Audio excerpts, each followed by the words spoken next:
Hey yo, it's DJ Rehmidi, yeah, he brings the melody, musical therapy, can you feel the energy?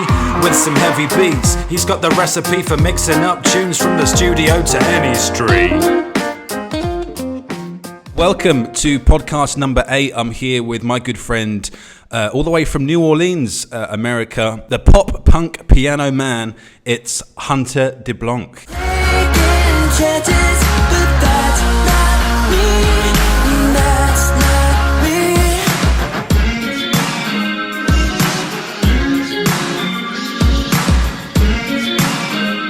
Welcome. How you doing, my friend? All good?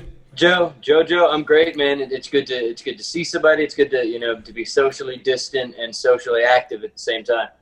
Absolutely, man. Yeah. And it's been a long while since we properly spoke, and since I've been doing these podcasts, I did want to get you on because I've started to take it international now. I started with just some musicians that were local to where I'm living here in Thailand, and I thought, no, I want to chat to musicians that I've met from around the world, and we connected about 3 years ago, didn't we? 3 or 4 years ago. Yeah. It was 3 years ago, and it's every once in a while one of our little escapades will pop up on this day on the memories on Facebook. Good times, man.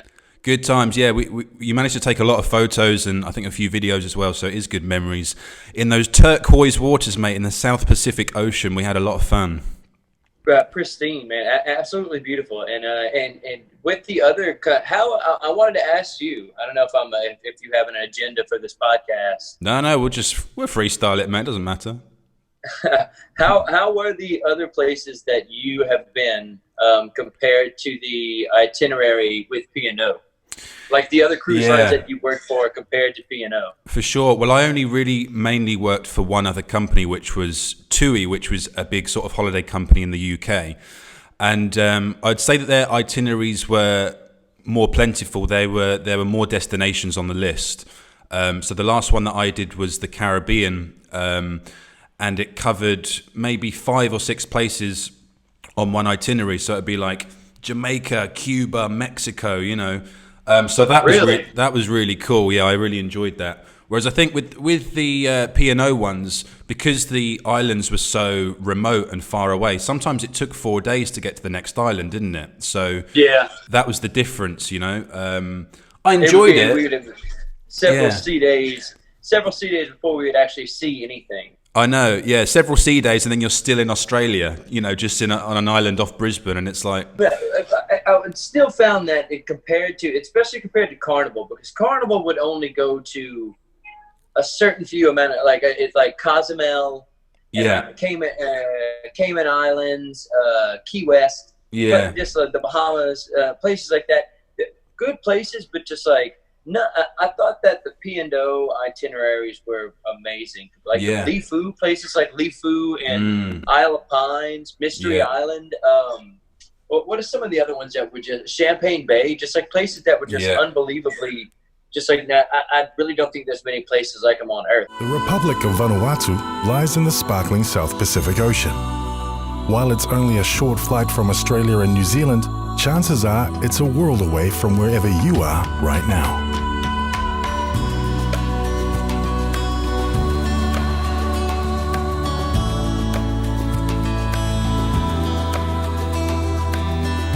Like a handful of shells cast upon 5,000 square miles of pristine waters, this Melanesian archipelago remains relatively untouched by the waves of mass tourism.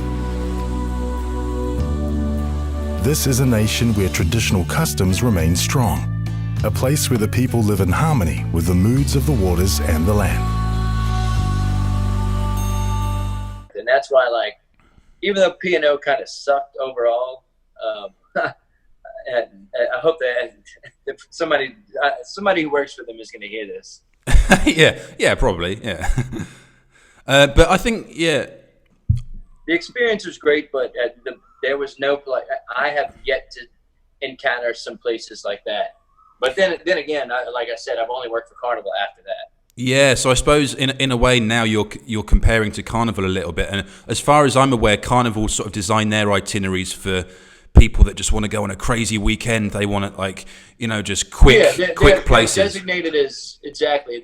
They call themselves the fun ships. Yeah. So their whole thing is all about, like, in your face, just like when you land on one of the places we would go to is called Half Moon Cay, not to be confused with Key, the QWA, the like circular key or whatever. But it's Half Moon Cay.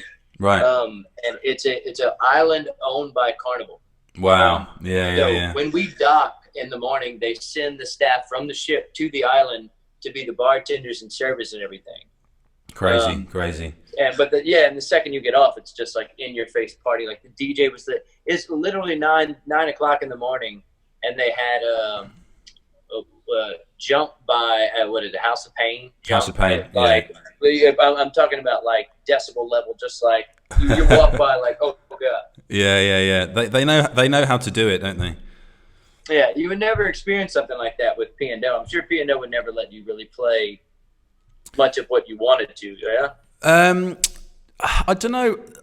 In a way, I enjoyed P&O because I'm comparing it to Tui, which was even more mellow than P&O, if you could imagine that. You know, I was playing for sort of British guests that are very set in their ways and used to their week holiday, and they want this. If they don't have it, then the holiday's ruined. So it's very much that type of clientele. You know, where's my bacon? You know, we had that running joke of like someone arriving into an exotic place and they don't have their convenience from home. You know, and it's like, well, why have you come on a holiday? That was one that I was appalled by. That we were at some of these places that, and I guess because of their proximity to where these people live in Australia, where, you know, being on an Australian cruise line, and having these places like Fiji and blah blah blah that are so close to Australia, but I guess it's not that exotic to them. But for them to leave their beach vacation on this beautiful exotic island with the, you know, crystal clear waters, anything you could actually want is there, like food, water. For them to leave to go back to get to the buffet in time, it's just fucking mind blowing to me. Oh yeah. I know. That always blew my mind. Just like hordes of people, 4 hours remaining on your one time to be on, you know, Isle of Pines, and it's like, well, we got to get to the bacon. We got to get back for the buffet, man. Can't skip on the free food. That mentality would do me in, and it was even more like that on my other ship. But P&O, I enjoyed the parties there. You know, I threw that Gatsby party, which was good fun. The white party was always good fun. I remember having some big crowds up there on top deck. So that was cool. But yeah, you know, I've said this to a guest that I interviewed before, who was also a musician on a ship, and ship life for me, it has a sell by date. You know, I can't do it forever, but it was good times. It's good in spurts, and it was good for me to resign from one and then take a year off, and then to land a contract that was so, in comparison, that's just like a next level. Party. Yeah. But like, I was already getting away with a lot of shit at P&O, but at the end of the day, like, you know, it was still there was still like certain things that I did at Carnival that you could never get away with, and it's just a whole. They treat the crew differently, like they treat DJs differently, like everything about it is just it was better. There you go. Except for the itinerary.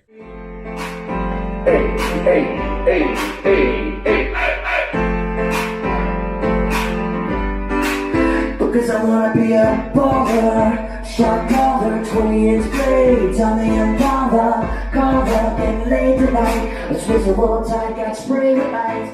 So tell me about, let's go right back to the sort of beginning of your performing career, I guess, because there would have been a time when you didn't do ships and when you were sort of coming up and developing your own sound and stuff. So tell me about that. Yeah. Man, so I actually, so my parents put me through years of piano lessons as a kid. But when I got, it was like first grade, which would be, you know, about, you know, 4 or 5 years old till I was like 11 or 12. Yeah. And then when I got old enough to the age where you see other kids starting to like choose what sports they're playing instead of their parents. Like my mom was also one of those moms that signed me up for absolutely everything. Right. Bass, and I'm very uncoordinated and white. Like it is awful. Like it's those two things just it combined just have me with no hope for sports ever. Right. So, right. That didn't stop her from signing me up for tennis, baseball, swim team, horseback riding lessons, soccer, football, you name it, golf, you name it. I had to do it. But one of them that actually took was my interest in music. Yeah. Up until it became like recitals, learning pieces, you know, but not so much like it was also a Christian school that I was going to. So it was all religious songs. I loved choir stuff. Is that your neighbors? Yeah, God's sake. Come on, trying to do some recording here. Yeah. What time is it there, by the way? We're exactly 12 hours different, so it's 9:20 in the morning. Yeah. There's always something going on around here. So yeah. Anyway, so I got to the age where I was able to say, you know, I want to quit. I'd like to do what I want to do. So you know, years went by. I get into college, and I joined a band playing bass. Actually, not completely neglecting any piano lesson. That I don't know why. It was just something I wanted to do. I went to a pawn shop, found the cheapest bass I could find. Yeah. Downloaded some tabs from online, and they had a little pub down the street from my university that I was attending that had a little guy playing there every Thursday. And I just said, hey man, you know, if you need a bass player, and he just said, sure, show up Thursday, you know. And nice. That became that was a weekly gig for 2 years of university. And during that time I was I had changed my major a billion times, but then I picked to major in law and minor in music. Right. So playing with that little band for a little bit, and starts becoming a paying gig and then I was able to quit like my day job working at gyms, making smoothies and shit. Right. And then I was playing about 2 gigs a week doing the music thing, pulling a few $100 here and there. That's enough while you're in university, you know? Yeah. That's cool, man. So with that band, so your first sort of paying gig was as a bass player. What type of music would you have been playing in that band then? Tons of 90s covers. It was very college oriented. It was a lot of kids that are about our age, you know, like in their 30s, you know, late 20s, early 30s now. So back then, you know, they were into like what are the bands, like Chili Peppers, Oasis. Yeah. You know, cool. It just like really, Kings of Leon was really big at that time too. It was when they really had their break, like Use Somebody and all that. The Sex on Fire. Yeah, so you're sort of early 2000s rock and indie. Yeah. Early 2000s, and then a lot of like 90s rock, like basically Oasis. So like there was like 3 Oasis songs on the set list for sure. Yeah. Doing it for the UK. Yeah, right.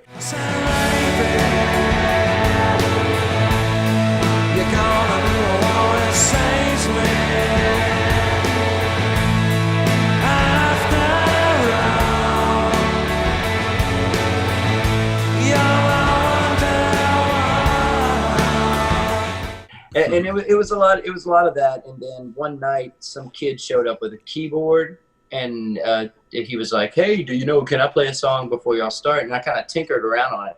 I remember exactly what song it was. It was One Republic Apologize, if that gives you any reference for what time it was, because it was a brand new song at the time. Tell me that you're sorry, didn't think I'd turn around and say, hey, that it's too late to apologize. Well, that would have been 2007, I think, that song. It was around then. Yeah. So I started tinkering around on then, and I was like, they were like, how do you know how to play? And I was like, well, that's 7 years of lessons. And they're like, why the fuck are you playing bass?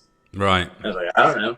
So I started playing. I bought a keyboard and I started practicing every day. And I told the band that that's what I wanted to do. And they were like, no, we need you to play bass. You're awful at piano, you know, because I was rusty, but like I insisted it's what I wanted to do because I knew that it was more natural to me than an instrument that I just learned to play, you know, in the last 2 years. Right. Yeah. So you had more of a sort of extensive knowledge of the piano than the bass, would you say? Yeah. There's so much formal classical training that it's ingrained in your head that you almost do it on. It's just like riding a bike, but like it took a lot of practice. So I minored at the university. They offered a beginner's piano class that the credits transferred to my minor. So I took that, and then I took the advanced class, and then I quit that band.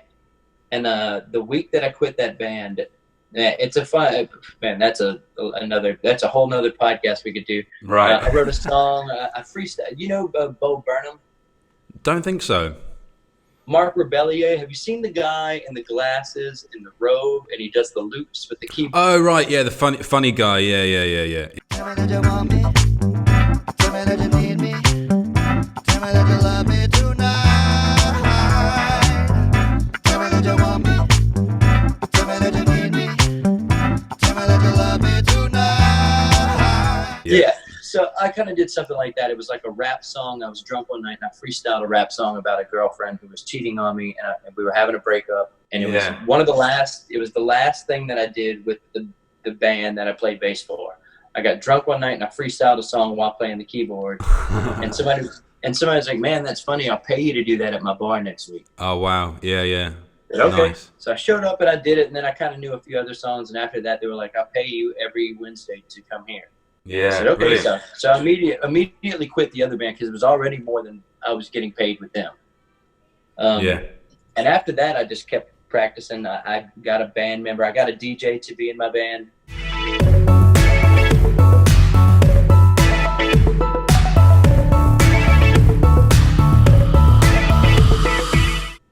He was actually managing one of the bars I was at. Threw in some samples. I remember I was playing a Lil Wayne song on the keyboard, and he happened to be listening to it in his headphones, and I didn't know he was there picking up his equipment. And as I'm playing it, he slips in the Wayne verse at the perfect time. He matched the BPM, and I was like, "Hey, I'll pay you to be in my band." Yeah. This is actually. He was like, "I actually manage this bar as well."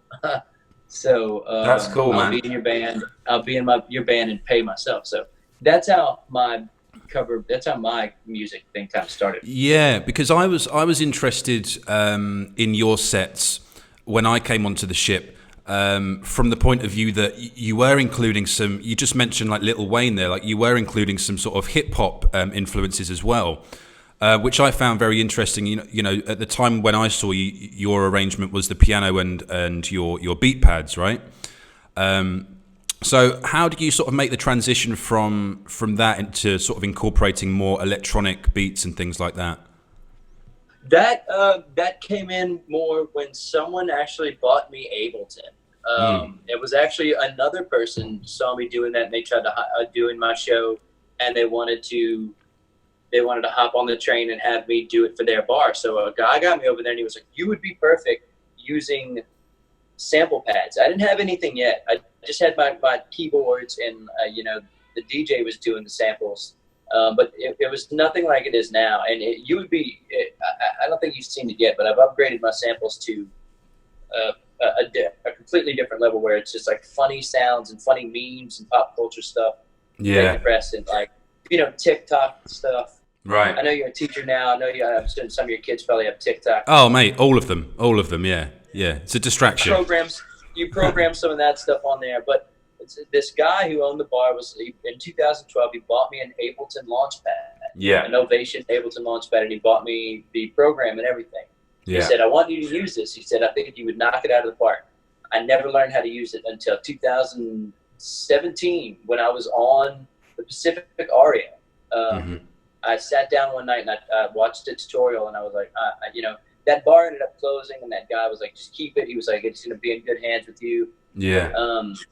And it just collected dust for years and years. And then I got that Roland that I was bringing to the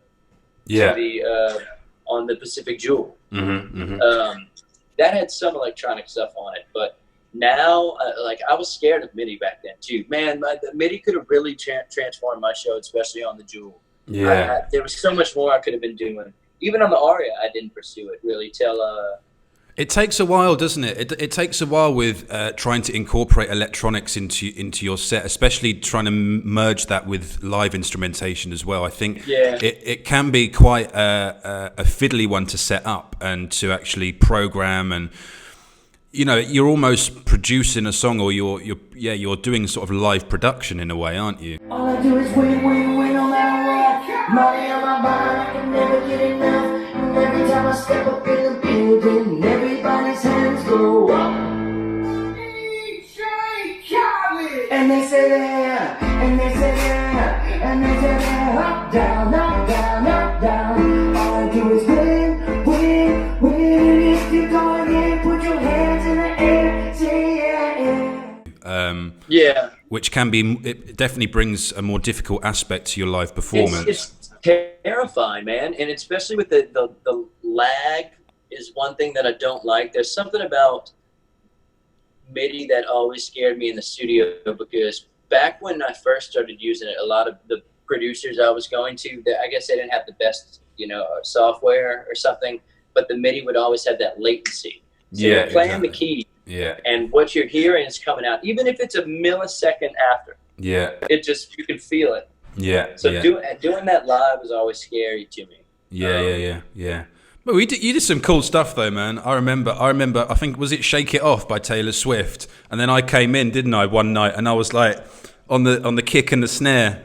I think you and I would also do a lot of some Outcasts and stuff like that. Yeah. If I'm not mistaken. But man, a lot of that has now become a staple of my show. I was scared to do it, especially there, because first of all, the clientele was older and very white. Okay, and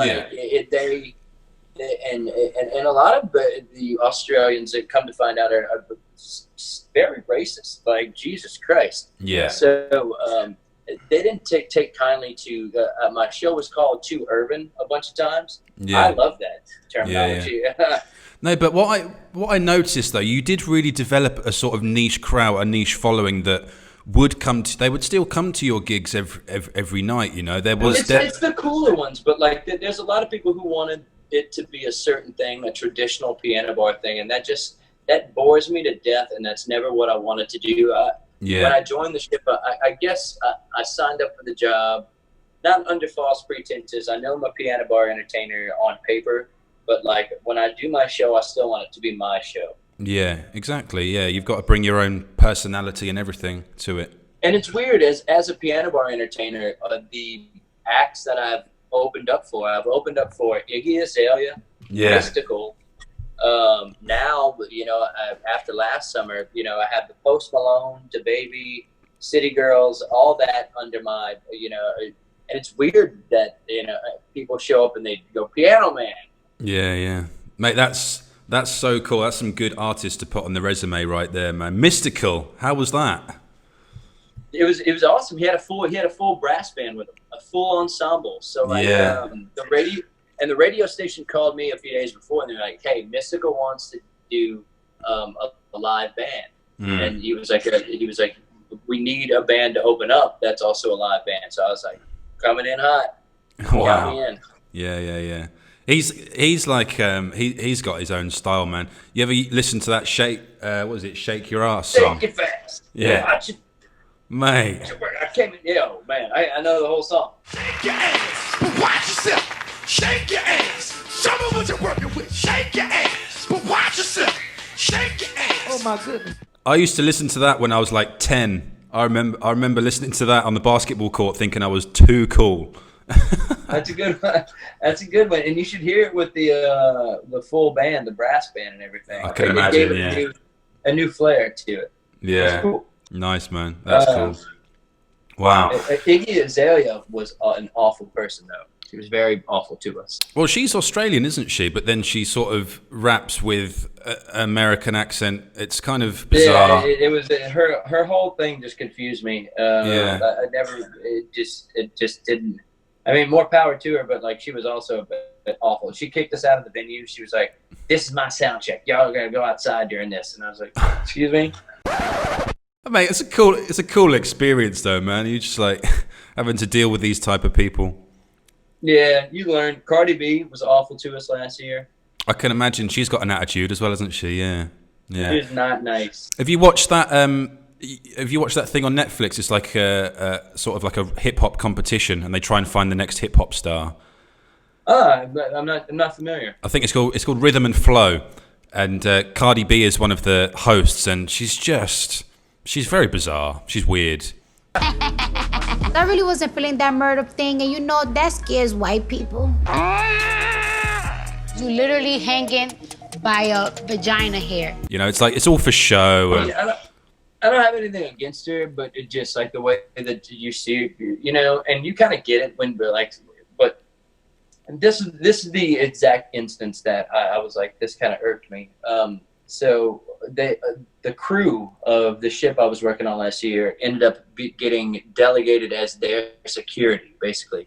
So imagine on P&O, the equivalent would be the entertainment team or whatever. Yeah. So imagine like if Louis or somebody had to escort Cardi B from elevator to elevator. Yeah, you know, just to show her how to get around. So it was somebody like that, or a Rona, or one of those people. Oh yeah. Remember him? So one of the guys' name is Tevin, Cardi B's biggest fan, escorting Cardi B up and down the ship. You know, saying here's where you get, you know, here's where you'll be performing. Here's an elevator. Looked Cardi B dead in the face and said, "Hey, can I have a picture with you?" And she said, "No." Worst celebrity ever. Like, I mean, I get it that you're not obligated. As once you're famous, you don't have to take pictures with people. You don't have like to, no. This person is like your biggest fan, has been so nice to you all day. Yeah. You know, held your first thing she did was like hold my clothes and hand them on, and the person's like, you know. Yeah, I can imagine. Yeah. So at the same time, you gotta place yourself in her shoes. You know, how many pictures did she fucking take that one per day? Yeah. It must get sickening, to be fair, but it depends how you handle it. You know, I don't know if you've been watching any of Will Smith's videos on YouTube over the last sort of year or two, and he's sort of documented everything in between. So like behind the scenes stuff, and he is always so positive and just happy to please his fans, you know, and I really look up to him because of that.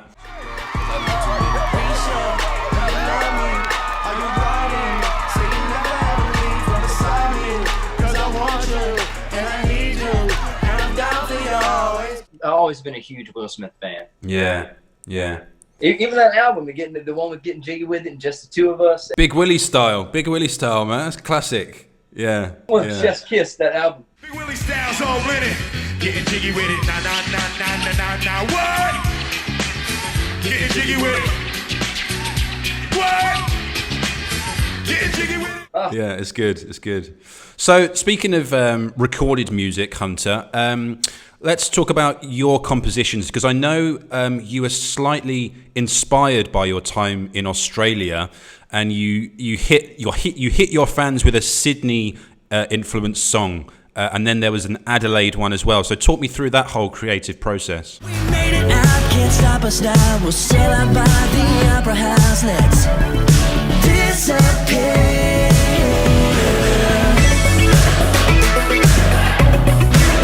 Down here in Sydney. So Sydney was actually my failed radio single in Australia. Okay. People told me that they were like, dude, you should be proud that you had a single that was considered, you know, to got that far. Like it was featured on over, you know, like 60 something stations in Australia alone. Wow, I didn't know that. That's amazing. Well done. It has over like 40,000 plays on Spotify, which is the most that I've had. Yeah. It got featured by Alternative Press, which is a huge, here in the States, that is a make or break tastemaker for, not just here in the States, all over the world, actually. It's an internationally syndicated punk website, and it got featured on there. Like they made or broke bands like Panic at the Disco, Fall Out Boy, bands like that, Blink-182, Green Day, have all been featured on the cover of All Press at one point, and they featured Sydney for a while, which is really fucking cool. So I actually wrote it on my first contract in Australia when we were sailing out by the Opera House with some of the lyrics. But it was actually my failed radio single. So I wrote it then. I recorded it when I got back. Yeah. And then I went on my next contract. And while I was on my next contract, I released it. Yeah. And while it was out, it started already getting popularity. While I was on the ship, it started getting radio play without me having to do anything. People just started passing it along. They're like, "We love this song," Nice. And then I got approached by Australian radio promotions, and they were like, "This song's going to be a hit here in Australia." Really? Yeah. Despite it being played on those 60 stations, it did nothing for me. It was a bunch of mom and pop radio stations. I mean, bless their hearts, so that they were about the song and they were about supporting it. But at the end of the day, I should have done the promotion here in the States. Right. The song would have been wildly more popular here. You think? Yeah. It just would have done better because what we did at the same time was we invested a lot in the Australia. I gave, but they basically took a bunch of my money and then did nothing. Really? Yeah. Because those stations were never gonna. Even if you had the best song in the world, playing it on those stations was gonna do nothing for it. Like unless a record exec with $1 billion just happened to be listening. Yeah. Like, yeah. It's just all so much per chance and how much money you have to throw at a promotion, because anybody can get placed, and a lot of it takes place on Spotify playlists. So I did land one, and that was with this 1 month promotion that we did with a company here in the States. And we had almost success with it, but man, when it just flopped so bad that, in my mind, it flopped so badly that I just I hung my hat up after that for a little bit. It's such a shame that you feel like that, Hunter, because I looked, when I saw that released on your platforms and stuff, I thought it was so cool. The visuals that you did with the Opera House and the lyrics and everything like that, and just your sort of determination to keep promoting it as well, and all the artwork and the visuals is very professional. You just got to look at that as an experience, really, and just keep pushing. Down here in Sydney, down here in Sydney, down here in Sydney. This weekend, I got so fucked up, I'm headed off the deep end. Just stayed in bed, just staring at the ceiling. So you had that single, and then did that sort of lead you into the direction of more city-related compositions? Well, it just so happened that at that same time I had gotten a contract, well, not a contract, a couple had booked me to go play out in Adelaide at their wedding. And they had met Nicole. Nicole just happened to be, for your listeners, Nicole is my girlfriend. She was on the ship and met this couple. Their names are Caleb and Tennille. Shout out. They flew us. Shout out to Caleb and Tennille. They flew us out to their wedding in Australia. They had Nicole be the photographer, and they had me be the wedding singer, which was awesome. They paid for our stay out there, and they also rearranged it to where after we left Adelaide, they flew us to Sydney, and we got to stay in Sydney for a few days as well. But cool. It wasn't intended to have two songs that were both named after cities, and it just kind of happened.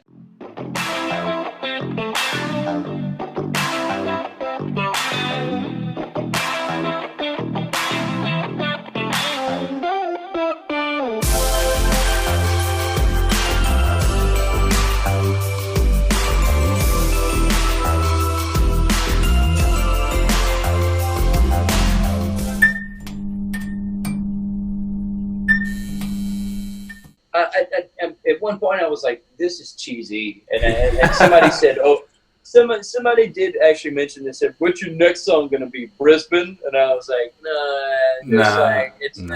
it just happened, and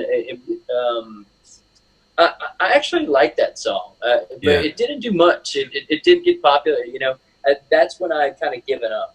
Because I go through these waves of I get really excited about a song, and I see it doing well, and then as happens with any music, you lose momentum, and you don't release content regularly and and push it as much. I didn't push Radelated. Well, maybe I kind of tried. We went for a new look and everything, but like Sydney and Crash cool, yeah. So the Radelaide, the Radelaide one was the sort of Miami Vice theme, right? No, that was actually Pressure, Miami Vice. I made that. Yeah.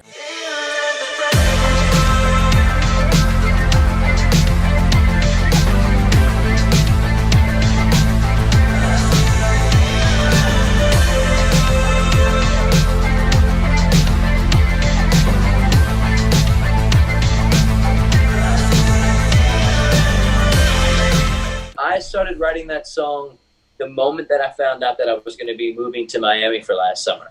Cool. Cool. And then I released it basically when I got there. Yeah. There you go. Yeah, that's cool, man. So did you find that there was much of a response from the Australian people? Was it more your American following that would listen to those songs?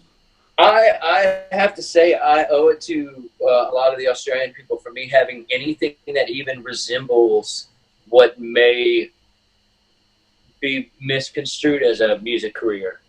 Like I owe them like some of them still actively listen to my songs every day. I still get messages from some of them about what their favorites are. Some of them have become lifelong friends and contacts that like I'll keep in touch forever.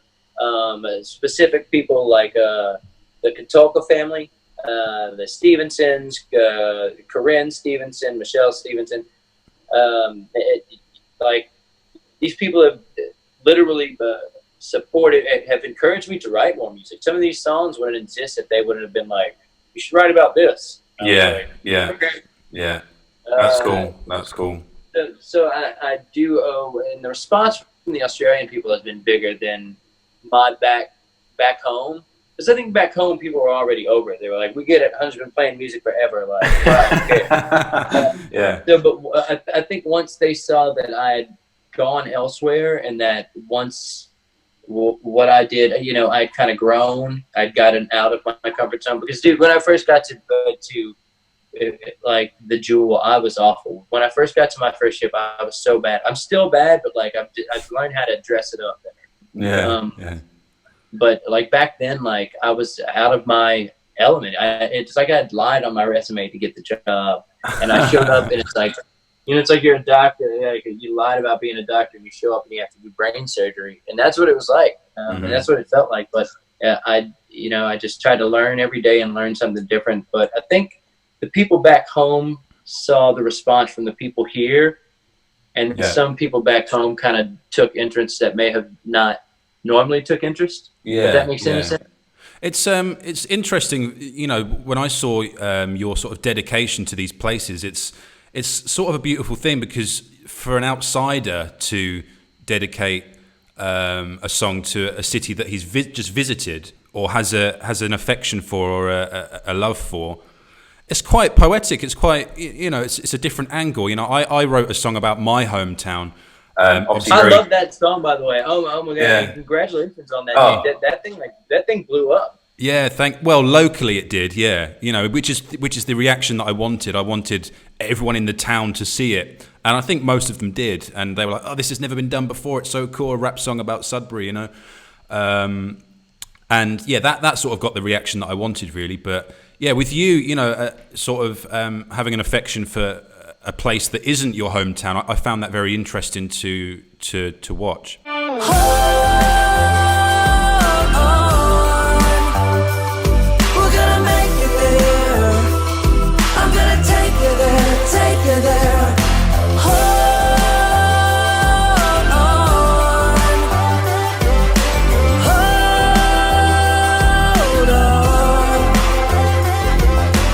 So what's your favourite city then? What would you say is your favourite Australian city? Oh, man. So me and Nicole actually both fell in love with Manly, a city called Manly. So if you're in Australia, are you familiar? Yeah, North Sydney, right? You lived right there, huh? Didn't you? I stayed mostly in Bondi actually, but I did visit Manly as well. Okay, so you take the ferry over to the Manly ferry over there. We had a little Airbnb there for a few days that was even though her and I told ourselves we'd never live in an apartment, we would easily move there today. Like we would never buy an apartment somewhere or rent an apartment, and we would live there today.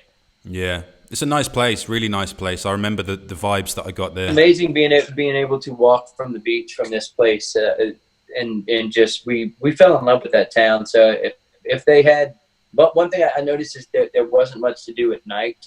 So right. I'd be at work at night. Yeah. You need to find a place really where you can sort of do your own, do your creative thing. I'm quite lucky here that I've got the opportunity to DJ and be able to DJ some music that I really actually like and passionate about as well. Starting to get more of those sort of gigs where it's I don't have to cater towards the old cruise ship crowd. So it's a nice change. I think it's important.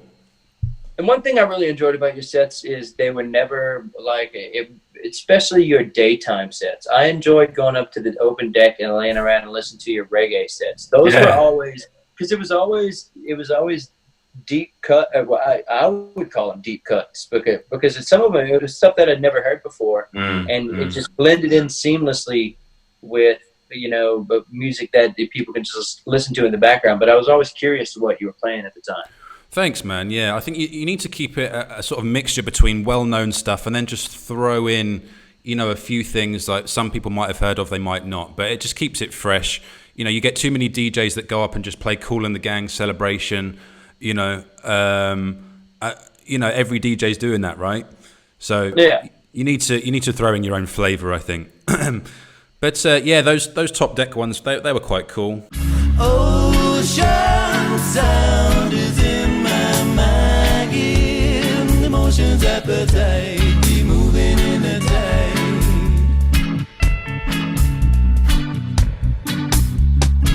There was a journey. So what are you up to now, Hunter? Any writing, any performing? You're based in New Orleans now, right? So yeah, I'm actually in a town called Broussard. It's a couple hours away right now. Yeah. So I am. Our city has kind of opened up with the COVID-19. With all that, the restrictions are dropping down right now, and the venues are open back up. Well, not venues, but some of the bars that are allowing outside music on the patio. That's about it. Cool. Because there's literally a no dancing ordinance. That's. Do you know, I find that must be really strange for the city of New Orleans, because I haven't visited, but I know that they're very sort of out on the streets playing music, very sort of... It's like that, it wasn't that, what was that 80s movie? There was like no dancing, Footloose. Was it Footloose? Yeah, I think so, yeah. Band dancing in a town or something. Yeah. I don't know, it's kind of strange, but yeah, I'm writing a bunch right now. I have an album that's about ready to go. Nice. And actually, a gentleman in town, shout out to Ryan if you happen to see this. Ryan actually paid for me to record my next album already. So cool. He messaged me one day. He's a good dude in town. During the coronavirus thing, he reached out to me, and he knows that I've been a supporter of a place called the Music Academy of Acadiana. They do music lessons and stuff. A bunch of the kids have canceled their lessons during coronavirus, so he asked if I could do a live stream, which cool. I did so many of those during virtual concerts became like the means to an end during the last 2 months. I did graduations. I took over for a bunch of radio stations in California and stuff like that. Yeah. But he had me do one to raise money for the music lessons for the kids. Cool. He ended up raising over $6,000 for the kids. Oh wow. And he donated that the other day, and then he messaged me and he was like, "Hey man, I'm paying for your album." He was like, "It's already done." And so he was like, "Whenever you're ready." Wow, yeah. So what's the inspiration behind the album? So you've got a few songs sort of recorded already, or? I do. So I produce most of my own stuff on either Ableton, or last year I bought a Machine MK3. Oh wow! Nice. Oh, it's amazing, beautiful piece of equipment, and it's been a game changer for me in means of production. The ways that you can start a song and the options to tweak it after, I don't know, and after, during, it's just. Man, I need to get my hands on some of this gear. I'm telling you, you would go crazy. Have you ever look up a tutorial after this call? Look up a tutorial on the MK3, and you're gonna want one immediately. Yeah. And the only reason I bought one is because I got really drunk one night in Miami, and you know, the next day, you know, they let you off the ship. You hung over, you get on the shuttle, takes you into town, drops you off, and you're going to get your stuff. I stumble into a Guitar Center. And I was looking for a loop pedal to, like that guy in the road, Mark Rebellier. I wanted one of his. Yeah. So I could do more live loops on the ship. Some guy ended up selling me a MK3 for a discounted price because he saw that I was a crew member. And I told him I was a piano guy. He was like, you got to have this. And he took like $100 off. Man, that thing is amazing. Cool. So I ended up creating about, I think I got 8 or 9 solid demos right now ready to go. So I start them here, then I take them to another little studio for a day, and we chip away at them all. Right. Then I go somewhere and I isolate and write.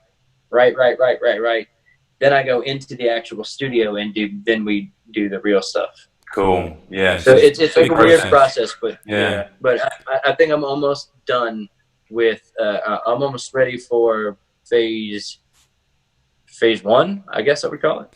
There we go. Heard it here first. New Hunter DeBlanc album dropping soon. There we go. Soonish. Yeah. I'd say. Your latest work, you did a lot of mashups, right? Sort of mashing up punk songs with hip hop and stuff like that.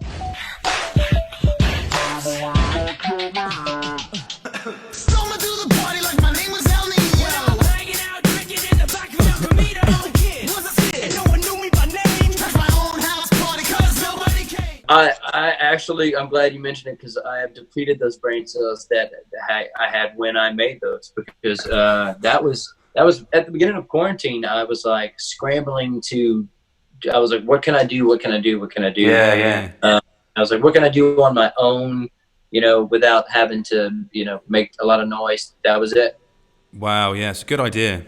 It's a good idea. Absolute abomination. But somebody did call it the Girl Talk. Are you familiar with Girl Talk? Don't think so. No. Mashup DJ. Okay. But it's pretty comparable to that. It's all over the place. I didn't know what I was doing, and when I showed it to my actual DJ friend and how I did it, I don't really quantize or match BPMs. Right. He said it was like watching somebody take 2 cassette players and try to match them at the same time. It's tough. It's tough, isn't it? It's very sort of. That type of production is very like nitpicky. It's very fiddly. It's kind of like time consuming.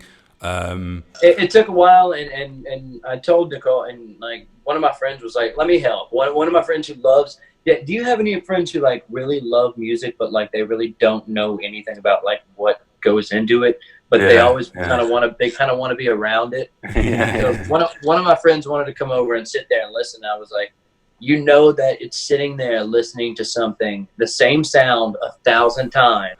Yeah. You know that is what I'm doing. Just fine-tuning, just tiny little details. It's not going to be that fun. Oh, it is. And I was like, you're going to get aggravated because the cool part is at the end. It's, when I've finished. The cool part's when I go, here, you want to hear something, or press play. Yeah, exactly. I don't want to be here for this part. Like, it's so repetitive and tedious, and like it just. But he ends up coming over, and then what he does is he ends up putting his headphones on and tunes out. Yeah. That's a good way to learn, though. If people are into production, you know, just sit there and watch someone just. Oh, he's not into that. He just wants to be around for the like, in case like I happen to stumble upon like the greatest chorus, and he was like, I was there.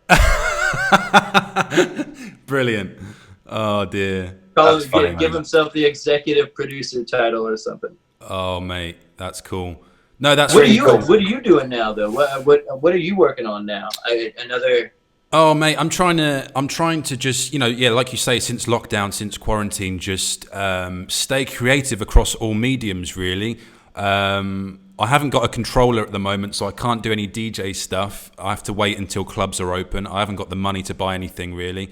I've got a tiny little MIDI keyboard over there that I've sort of started to use again, but I'm so out of the loop really, mate. It's been a long time. Just trying to sort of. Oh, it's just a basic, very cheap, MIDI keyboard. and it's got some beat pads on it. So I'm messing around with. That's already better than the one that but what I was thinking of when you said basic. So okay, is it a Kai or something like that, or like? To be honest, mate, I think it's some sort of random Thai make that they've got out here. So it's not the best, but I keep forgetting that you're in Thailand, man. I am. The weather is hot. It's the jungle outside. I'm sweating already, but yeah, it's good times. It's good times. And then apart from that, just videos, like travel videos, blogs. What else? I just put a photography thing up, a photography website. So just all those things, just trying to stay busy across all those things, really. But musically, it's for me, yeah. I feel a bit out of the loop. Even though I studied all this stuff at university, it's just like the stuff that people are making now. When you listen to I don't know, it's just another level. And trying to sort of recreate or match that, it's tough. That's one of the reasons I enjoyed getting this machine, because the machine comes with this library of over 1,500 of these modern sounds. Oh shit! Oh shit! Oh shit! Oh shit!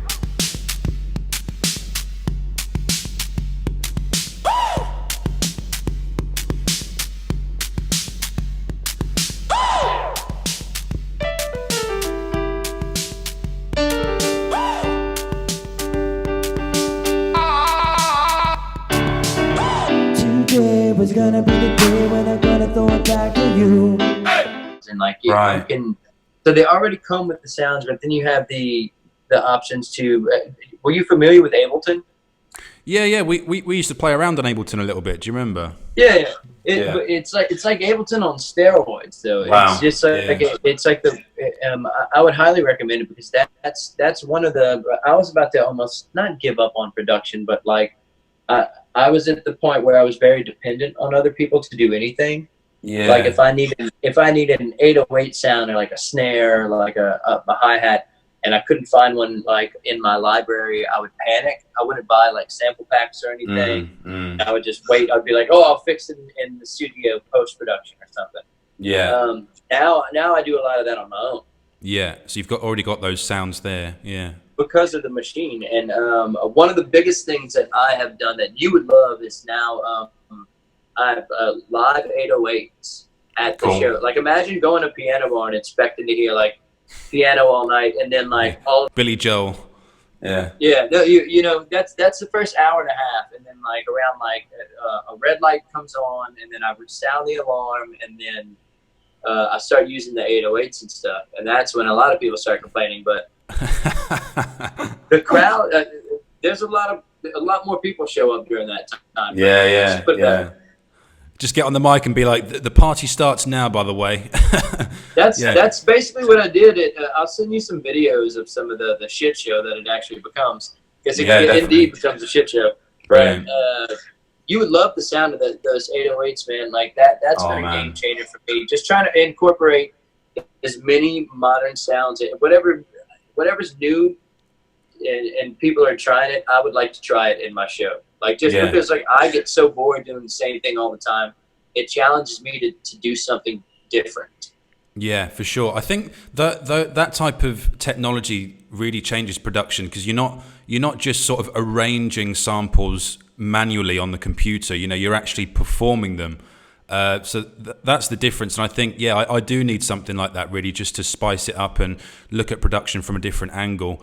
There was always, when I look at old hip hop documentaries from the 90s, they always use this one drum machine, classic. All the old producers use it. Is it MPC or something like that? Yep. 1200, MPC 1200 or something. And just the things that they were able to achieve, changing the tempo and, just fine tuning all the samples. Yeah, it just changed it, and it changed the way that they could produce and achieve certain sounds. And I need something like that, really. Dude, I would highly recommend it. I want to send you. I'm going to have a billion things I need to remind myself to send you after this, but that's one of them's a tutorial on that and how that is a game changer, especially for me. So I'm so glad to have it, man. It's really opened up my boundaries for what I can do. That's cool. So talk to me about New Orleans a little bit, Hunter, because I'm fascinated by this city. I really, I always used to say this to you, even back then, like it's definitely on the list, just from a musical point of view and the history that it has. So yeah, sort of talk to me about the city and its musical energy, I guess. It's so weird to explain to people, like, especially when you're getting closer to Bourbon Street and trying to prepare them for what they're about to see.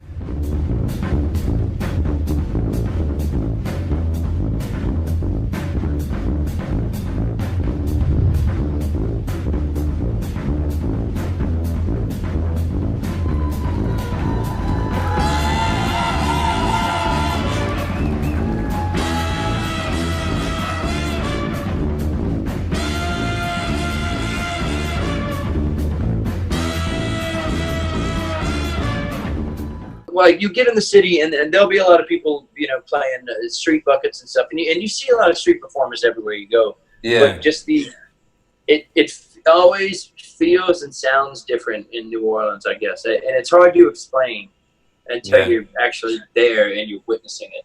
I don't know. It's definitely its own place, man. Yeah.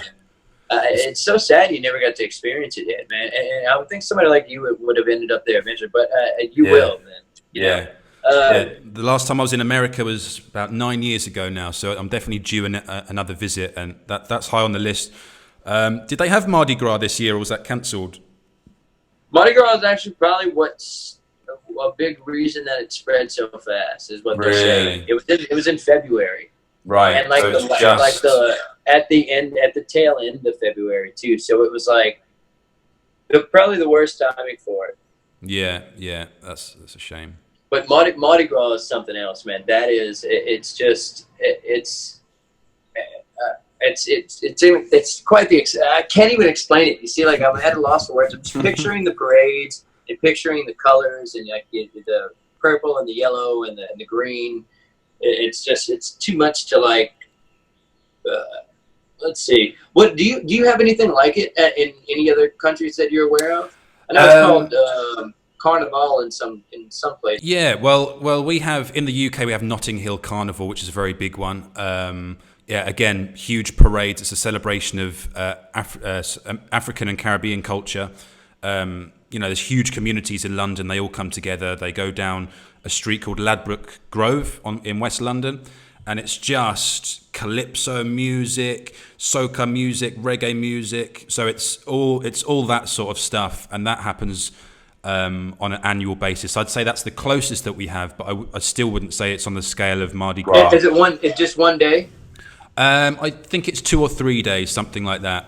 But I think there's like one sort of main day for the adults. They go. So that's pretty cool. I haven't been there for a long time, actually, but they have that. That's, like I say, a celebration of Caribbean and African culture. But it's so basically people treat it here as just an excuse to like get drunk for days on end. Like they'll wake up at night, like they set up their chairs at the parade routes and stuff. They get dressed up, like there's after parties. It just goes on for but probably about 10 days. Wow. There's only about I think there's only about like actually 5. I really don't know. 5 or 6 actual days of maybe a week. I don't know. But it goes on for like 10 days leading up to it, like just everywhere you can go. You can't get away from it here. So have you ever been in this? Yeah. Have you ever been musically involved in any of the parades or events or anything? Oh, yeah, all the time. I've been in several of the parades. When I was a kid, they have these like balls, Mardi Gras balls, where they have like the king and queen of each ball each night, or like and my parents would sign me up for it, where I had to be like on the king's court or something. It's just like it's the whole thing. And it's kind of hard to explain to people who aren't here. And there's a lot of history behind it that like I actually never even cared to like not didn't care to learn as a kid. Like they're telling you about it, and it just I think it's French influenced, isn't it? Yeah. But at the end of the day, like, it's just a lot of beads and doubloons and stuff being thrown out, and people just drinking. A lot of music, a lot of line dances. You'll hear the Cupid Shuffle a billion times. Wow. Yeah. Do you know what it means to miss New Orleans and miss it each night and day? I know I'm not wrong. The feeling's getting stronger the longer I stay away. I'm interested in its sort of jazz history as well, because New Orleans Tons of that, considered as the sort of, and I'm sure somebody who knows more about it and like is going to hear this and be like, "Fucking moron!" Like, why can't you say more about it? Because it's just so hard to explain when, like, once you experience it so much, it literally takes over the entire city and like the surrounding cities, and it's just there's beads all over the ground and in the trees and stuff, like, for days and weeks afterwards. Mate, I really. I do really miss since the lockdown, or since coming to Thailand as well, actually, just good quality music gigs or festivals, or I really do miss that, actually. It's a good thing about England. I was going to ask, what are the biggest music festivals in England? Well, the biggest is Glastonbury. I've never been. I think it's too big for me. I think it's become too commercial now. It's not really what it used to Coachella? be. Yeah, I think Glastonbury back in the day, back in the 70s, would have been a very sort of out there alternative place to go. The police weren't there. It wasn't as commercial. Now it's like Woodstock, baby, yeah. Yeah, come to Glastonbury. It's it's just this new thing that no one's heard of, right? But now now it's turned into a huge event, and it just puts me off. The scale of it puts me off going. I'm sure it's amazing, but I prefer the sort of medium-sized festivals. I always go to one called WOMAD. I always bring this up in all my podcasts and whenever I speak to people, which covers music from around the world. So you get introduced to musicians from Africa, from India, from Colombia. So I'm really into that sort of side of music at the moment. So I usually go to stuff like that. You would love in the town that I live in. It's called Lafayette. It's like so Broussard and Lafayette are like on the cusp of each other, about 2 hours away from New Orleans. We have an annual festival international. It's the world's biggest free festival, and it's people from all over the world, just like that. Every stage you'll hear something from a different country. Mate, I love it. I really do. And it's huge. It takes it's 3 days long, or 3 or 4 days, no, 5 days long. It's just the first 2 days are all local stuff, which is it's a genre called Zydeco that I don't know if you've even heard. Cool. No, I don't think so. Well, I'll have to check that out. Yeah. Zydeco, Zydeco. Okay, sounds familiar actually. I think is that like Cajun? Yeah. It's a strange one. Yeah. But you would enjoy this festival. It's right up your alley. That's I would man. say try to put those two on your bucket list, man. If sure. you're gonna try to come, if you're gonna come to the States, try to be there for those. If you're gonna come to Louisiana, that's all we got. I just need to. I'll hit you up, mate. I'll hit you up, and then we'll do it.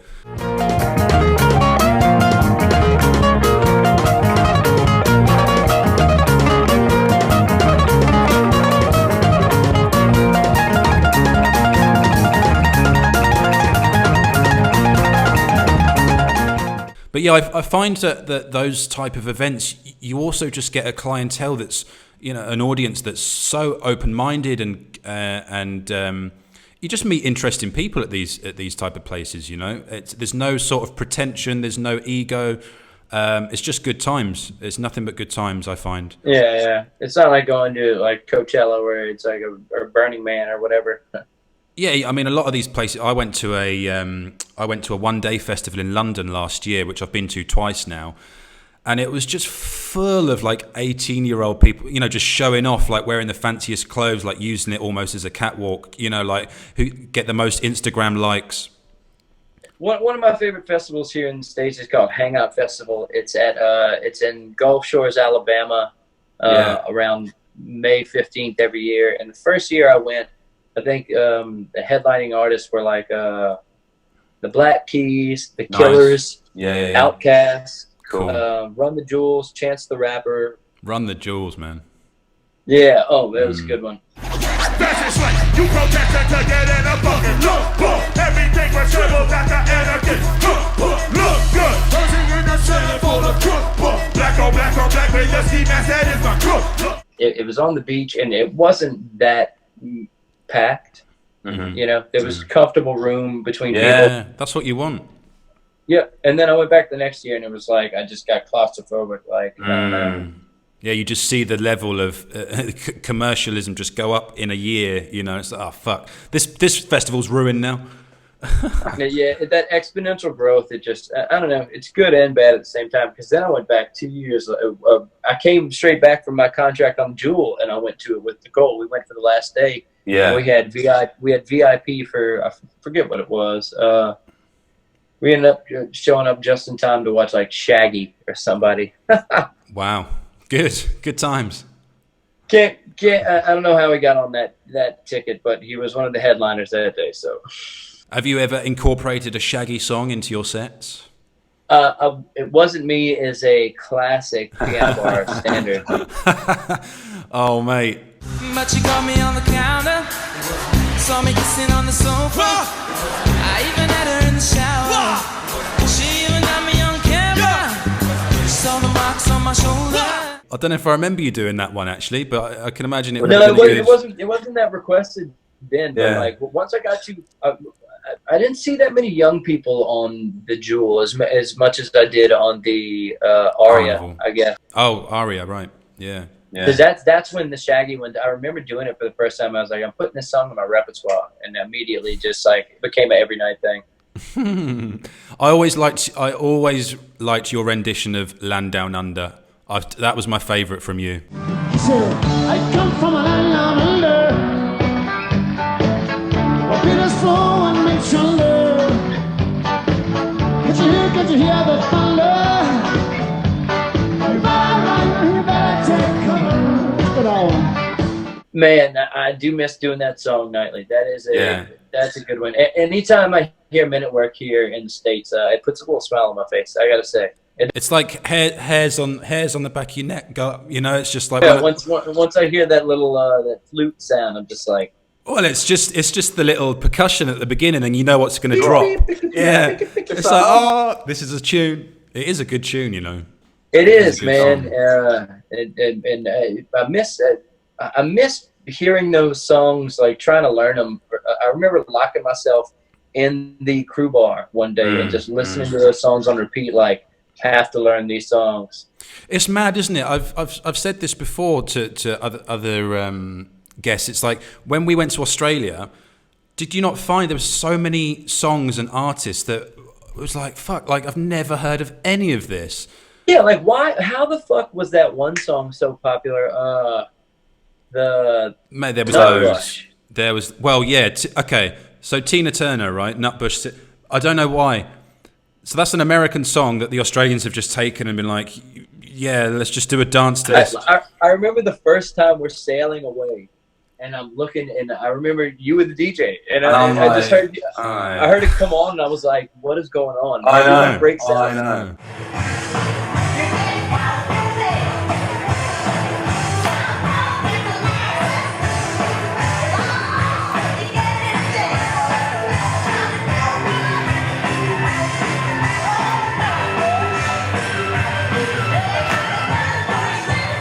It was like being in a movie because you've never seen this dance before, and everyone knows it. And it's a song I've never heard, and I was like, I feel like I've just like gone into a parallel universe. I know. In Australia, everything's flipped, isn't it? It's like their animals don't walk; they hop. You know, everything is just slightly different.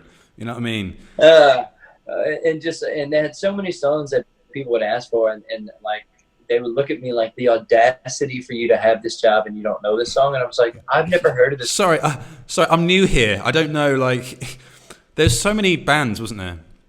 K-San was what, you know? That, yeah. Yeah. And then there was this whole thing. I remember the first time that somebody asked me to play the Angels, and they all chant, "No way, get fuck off." Oh yeah, I remember that. No one warned me about that, and I'm in the middle of playing it, and they start yelling at me, and everyone in the audience shouts it, and I'm just like, whoa. I was like, I'm getting fired tonight. Yeah. And they just have a lot of. Did you ever play Eagle Rock, the song where they pull their pants down? All the time. They pull their pants down? Yeah. Do they? No, I didn't get that. Yeah. It was that was the thing. And I got in trouble on the aria because they were like, "You're encouraging people to do it." And I was like, "I didn't know they were going to do that." I know. I'm American for like. What do you? I don't know the rules. It's just there's a lot of pop culture that they also didn't get in the 90s that I noticed. That like I would play stuff that was wildly popular on like MTV and wildly popular in the States. And in the first week I learned, like, there would be somebody, not a younger person, but somebody in their 30s to 40s, and I'd be like, they have to remember this song. And they had no, like, do you know the band Sublime by any chance? Yeah. Sublime? That's huge in the 90s. If you go to a bar, there's probably going to be a guy covering that. But like, I remember playing it one night thinking like, I don't know what to play right now. Panic, go to something comfortable for me. Yeah, Sublime. Like a crowd, comfortable and crowd pleaser. And it didn't work. It backfired because no one knew it. And they were like, people started leaving. I was like, oh, fuck. Mate, it's bizarre. There's so many gaps in the knowledge. I don't understand that. It's like there was a blackout between Australia and the rest of the world in the 90s where the only thing they fucking put out was Natalie Imbruglia torn. Yeah. And that was it.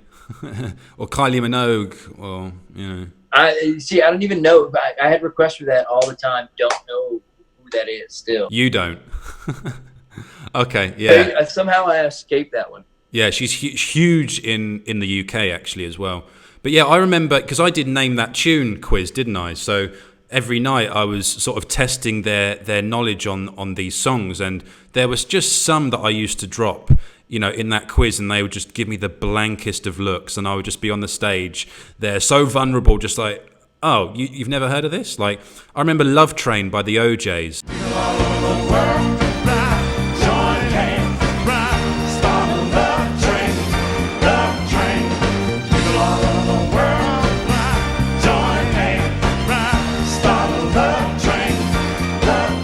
Really popular soul song.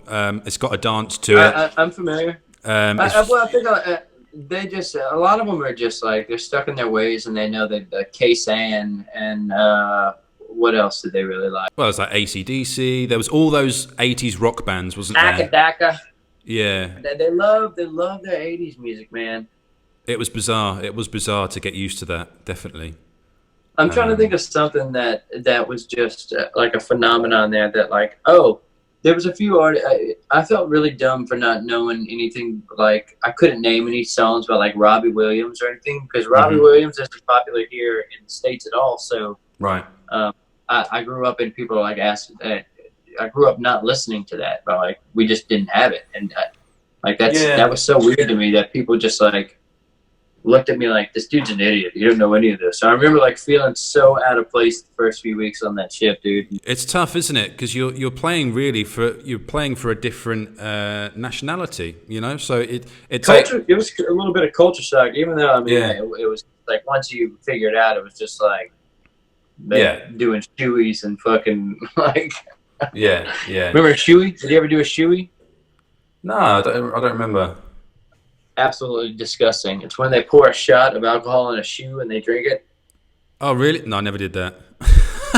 You ever witness that in the club or anything? No, man. I just remember drinking in Australia. They call it goon, which is just like the cheapest boxed wine for like a couple of dollars. I remember drinking Cabo with you. Yeah. We had a lot of whiskey as well, didn't we, in Vanuatu and places like that. Oh, yeah, the Jameson. We go to that duty free.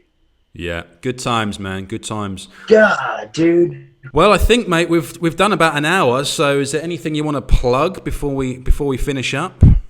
I would say to anyone listening to check out my Spotify. It's Hunter DeBlanc, DeBlanc. I got tons of original songs on there. I got a bunch of covers on SoundCloud. hope one day me and you can find a way to collab, actually. So oh, maybe we mate, can make that happen. Yeah, that'd be so cool. Yeah, I just need to get over to your part of the world, mate. See the sights, and then we'll do something musical. Yeah, man. Yeah, cool. I'd love to have you anytime. Absolutely. Sweet, bro. Well, it's been a pleasure. Hope the listeners and the viewers enjoyed, and hopefully the next time we speak, it'll be in person, my friend. Absolutely, man. Miss you. You too, brother. All right, take care, yeah? Cheers, brother. Cool. Peace. I was not afraid of the competition.